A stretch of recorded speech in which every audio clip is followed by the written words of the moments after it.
Olá, estamos de volta com o nosso sarau Entre Amigos. Nesse segundo bloco nós vamos tratar de diversos temas, inclusive com a participação naturalmente de nossos convidados especiais.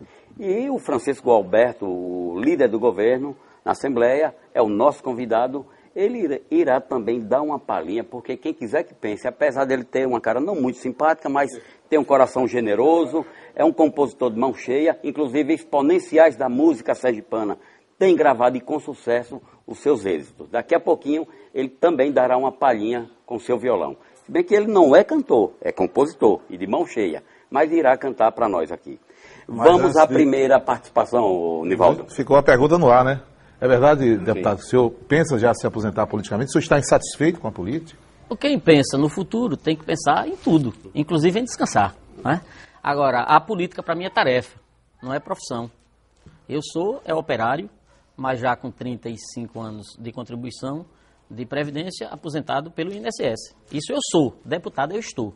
Se continuarei fazendo política partidária ou não, é o tempo que vai dizendo. Se chegarmos à próxima eleição e tivermos uma avaliação do nosso agrupamento, que eu devo continuar fazendo esta política partidária, continuarei. Se não, irei ler um pouco da história que já construí, mesmo humilde, mas está construída, e pensar em outras dimensões da vida, porque eu não sou máquina de fazer política. Eu sou um cidadão que faz política. Mas o senhor estaria insatisfeito com a política? Não. Estaria decepcionado com alguma coisa? Não, de jeito nenhum. Como em todas as atividades da vida, a política tem momentos bons e momentos ruins.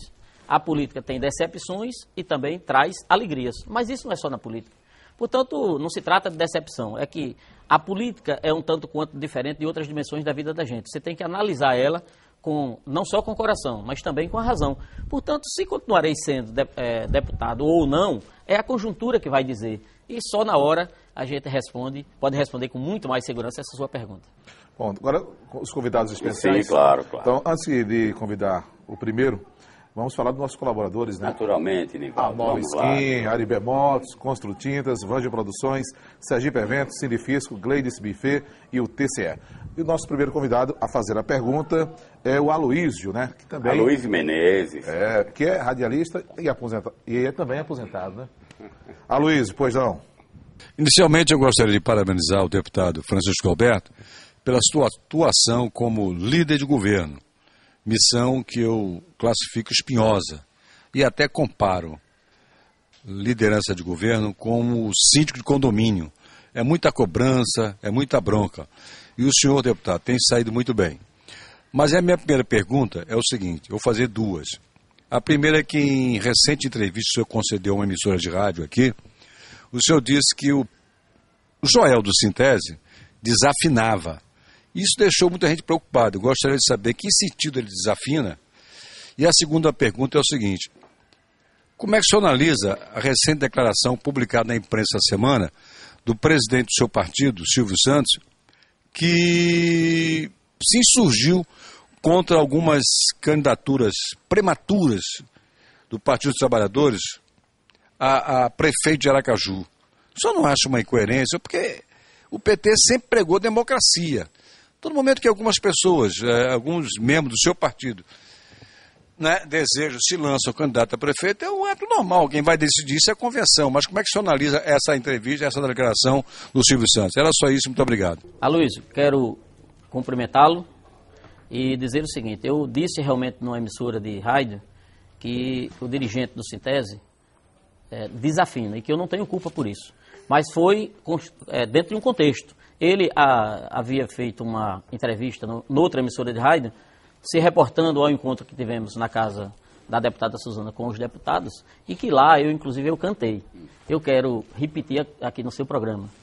É o seguinte, não vivo da música, não sou declarado profissional. E não vive da política. E também não vivo da política. Mas com relação à música, Joel, eu não só cantei. Cantei, canto e cantarei. E gosto muito de cantar, independente de ser bom ou não bom cantor. Eu gosto da música. E até procuro afinar um pouco a minha voz. E o que eu disse é que tem pessoas como ele que, ao chegar o som da sua voz em meu ouvido, até falando desafina. Portanto, não pode cantar. Eu não tenho culpa se alguém não tem o dom do canto ou o gosto pela música. Foi isso que respondi e insisto em responder. Um dia desse até eu, noutra emissora, fiz um paralelo dessa questão com a crítica feita a Edivaldo por ele tocar zabumba. Eu acho que nós temos direito, qualquer cidadão, independente do que seja, médico, advogado, deputado, presidente da República, de tocar o instrumento que desejar. Eu, inclusive, respondi da seguinte forma: fosse comigo, eu fosse Edivaldo, eu levava o zabumba lá para a prefeitura, para o meu gabinete, botava lá e dizia à secretária: olha, vou atender Dona Josefa. Quando eu terminar de atender Dona Josefa, eu dou aqui uma batidinha na zabumba e você traga o primeiro, traga o próximo para eu atender. Porque crime nenhum tem nisso, não é? Isso é um preconceito contra a arte. E Joel, inclusive, faz parte de uma fração da sociedade que sofre preconceito, que eu me refiro à questão racial. Então, quem vive vítima do preconceito não pode estar estabelecendo preconceito com relação ao fato de alguém cantar ou não cantar. Esse foi o contexto, reafirmo a minha resposta. Quanto, Aloysio, a posição de Silvio Santos, eu vejo com naturalidade, porque eu sou do Partido dos Trabalhadores desde a sua fundação. E esse é um partido diferente. É um partido que todos podem se lançar o que quiser, dizer o que deseja, mas no final a decisão é uma decisão coletiva do Partido dos Trabalhadores. E no caso em tela, o candidato a prefeito, se for do Partido dos Trabalhadores, se não for de uma coligação, só será definido na convenção do partido. Portanto, todas as conversas iniciais são preliminares, são vontades de cada militante do PT, mas a realidade só vai ser colocada em prática quando o partido, aí assim, o conjunto do partido definir o candidato a prefeito será fulano ou ciclano. Até lá, tudo isso até serve para alimentar a discussão política e expressar o desejo inicial de cada um. Nivaldo, vamos ao próximo convidado especial, que é o Everton, né, que é presidente do Sindicato dos Condutores de Veículos, né? Instrutores.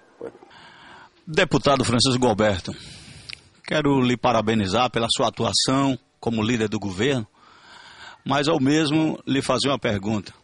O senhor, no momento que estava como líder sindical e até então fez grandes movimentos e hoje está como líder do governo, como é que o senhor vê essa situação hoje para se fazer uma negociação, fechar um acordo com a classe trabalhadora, inclusive sobre a posição dos professores? Seria necessário, então, a categoria fazer uma paralisação para se fazer, então, algum acordo? Como, portanto, ainda existe uma dificuldade para se pagar esse piso nacional? Meu companheiro Everton, você foi demitido num período que eu era dirigente sindical. E você sabe que lutei junto com você para você ser reintegrado. E não conseguimos. Isso significa dizer que nem tudo na vida que a gente quer acontece como a gente deseja. Existe o ideal, que é o que a gente deseja, e a possibilidade, o real. O seu caso foi o exemplo. Você sabe o quanto eu lutei junto com você e que me dediquei, inclusive, à sua causa. Uma negociação, ela estabelece também essa realidade. Eu não entro em mérito se é necessário greve, se não é necessário greve. Isso é de responsabilidade de quem está dirigindo a entidade naquele momento. Agora, o que eu posso lhe dizer é que do jeito que contribuí para que você pudesse voltar ao trabalho, e não conseguimos naquela ocasião, também contribuí para que o mais avançado possível projeto chegasse na Assembleia Legislativa, com relação aos professores. Tanto é que o projeto inicial do governador do estado pagava o retroativo em 12 parcelas, a partir de janeiro. Fora uma proposta do líder do governo, feita perante toda a bancada e ao governador, que diminuiu esse número de parcelas de 12% para 8%. Portanto, do mesmo jeitinho que eu contribuí... Uma sugestão sua, né, deputado? Sugestão, pedido nosso. Do mesmo jeitinho que eu contribuí para que você, na ocasião, tivesse amparo político, estou contribuindo agora para que os professores tivessem esta diferenciação entre a proposta original e a proposta que foi para a Assembleia. Portanto, a única diferença que eu posso estabelecer nesse momento é que, quando você foi demitido, eu tinha a responsabilidade de um dirigente sindical. Hoje eu tenho a responsabilidade de um líder do governo, mas que não deixa de defender a classe trabalhadora. Só essa análise é que pode estabelecer a constatação dos fatos, da verdade. E os fatos são os fatos.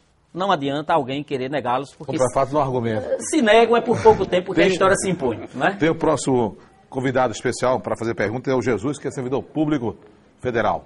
Jesus, gentileza.